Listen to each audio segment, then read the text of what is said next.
Welcome, man. Welcome back to the channel. Yes, it started. I don't know why I'm shocked. I mean, after all, it's a PT Cruiser. They always start 90% of the time. No, I take that back. 99.9% of the time, a PT Cruiser is gonna start, okay? So if it's one thing you don't have to worry about if you're a PT Cruiser owner, is your car starting. That's, of course, unless your timing belt's broke or anything like that. Let me let this sucker cool off for a minute. What's going on, people? It's been a while since I chit-chat with y'all in the car. Look, man, I'm late for work, but I'm 5 minutes away. I'm on my way. I'm on my way, boss. Don't trip. I'm on my way. JT is coming to the rescue. I got to go and save the shop. Ain't no telling what they got in there right now. They can't figure out. But have no fear. Whoa, I'm on E. JT's on the way. Listen, guys, I'm running late, really. I logged on this morning. YouTube, I got a whole bunch of questions, a whole bunch of comments, a whole bunch of whatever. I mean, that's just to be expected, man. I think I'm on a 2 video a day streak, okay? Some days it's 4. Sundays it's 4 because I got some time at home. I'm actually at home a lot on Sundays. And guys, the reason that's possible because I can, the flow, the way I got it set up, I can flow. You know, there's not a lot of ins and out, or that's not, although you do need to listen to everything before you hit render, you need to, I mean, but I got the flow laid out and I can easily do it, and whatever I'm speaking on, I try to stick to that topic. But anyway, I logged on, I got a question by a young lady. Yes, a young lady, a Chrysler 300 owner to be exact. Ooh, that AC kicking it. Okay, she used to have a 2012 model Chrysler 300. She failed to mention the engine size. I want to assume it could go either way on a 2012 2.7, 3.5, or Hemi 5.7 Hemi. It could have went either way, but it doesn't matter. The transmission, even that could have went either way. It could have either had a 42 RE or a NAG 1.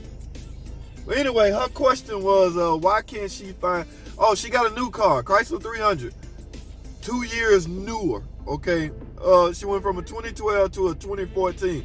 Her problem is, or her concern is, why the hell can't she find her, get this, transmission dipstick. She can't find her transmission dipstick. Okay, now I'm thinking you didn't have a transmission dipstick on your 2012. So we got to talking, it's been confirmed. She meant dipstick 2, okay, because she went out and bought her one of these fancy loop around dipsticks. Y'all know the kind, we use that at the dealer. It's look like a big piece of wire. It folds up. I just set it in my toolbox. Anyway, that's what goes in your dipstick tube to check your transmission fluid. Well, her new car, or in this case her newer car, do not have such a tube. She want to know why. What the hell happened to her tube? So I went on to explain to her that you likely have Chrysler's version of the ZF transmission, 8 and 9 speed rear wheel drive transmission. Okay, that's likely what's going on. That's likely what you have equipped. I think 2014 mid-year and higher, you're gonna get the 8-speed rear-wheel drive transmission. Okay, now I don't know when NAG 1 went out of production, but also keep in mind a NAG transmission was only a 5-speed transmission. Okay, the ZF version, or the Chrysler version of the ZF, is an 8-speed.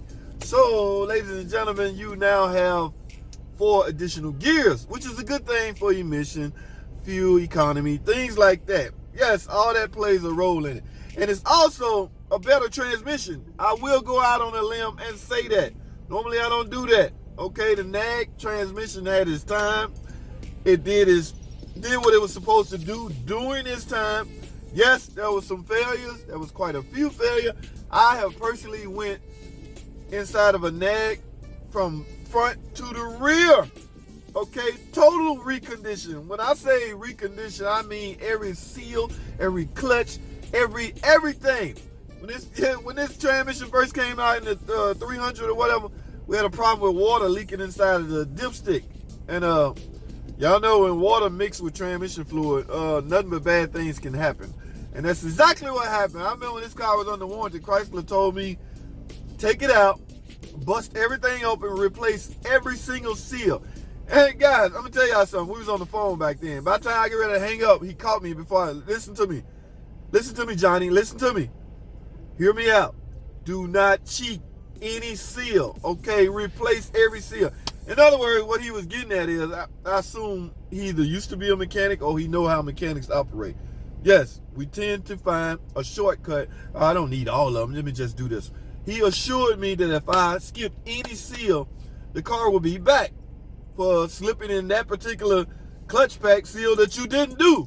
All because you thought it wasn't necessary. No, when water hit that fluid, it affects and it contaminates. First of all, it contaminates the transmission and it affects all the seals in the transmission. So he made perfectly clear that I should replace every seal. So yes, I have been throughout a NAG transmission.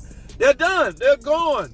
The biggest failure I saw over the years was there was quite a few. Okay, the torque converter would come apart. All the debris from the torque converter went in the pan and eventually clog up the filter and eventually starve the pump and eventually burn out the transmission. Which begs the question, or which begs the statement, which begs the necessity for doing your transmission services at its regular scheduled interval. Now, you're not gonna stop the clutch from wearing out by doing your service, but you can stop the trash from making its way back into the transmission.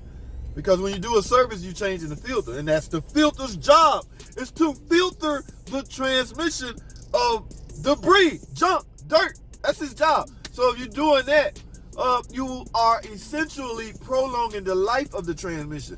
Yes, it's going to eventually die. Sometime later, it's going to die. But the thing you can do is to help prolong its life by doing the proper service. So, this is too long. Listen, what I explained to her, that you have an 8-speed transmission now. There is no dipstick. You have no way to check your fluid. Okay? The car have to literally go in the air for you to check the fluid. And quite frankly, there's no need to check the fluid unless you have a leak or the transmission is being worked on anyway. In that case, you're already going to be in the air. So, I guess get out of the habit of, this is a good day to check my transmission fluid. Because some people make that a chore. Get out of that with this 8-speed rear-wheel drive transmission. All right? So, in fact, that we treat that like a differential in some cases. It's a plug on the top of the transmission, the 8-speed, where you feel drain, or where you the feel. So there's really no way to check unless you remove the plug. It's a long story, and I'm gonna do a video coming up. So subscribe to the channel as you're not. All right, guys, messing around with y'all. I am now 8 minutes later than what I was already late. So with that being said, I gotta go, guys. That's all I have. Thanks for watching. Comment, subscribe. I'll see y'all on the next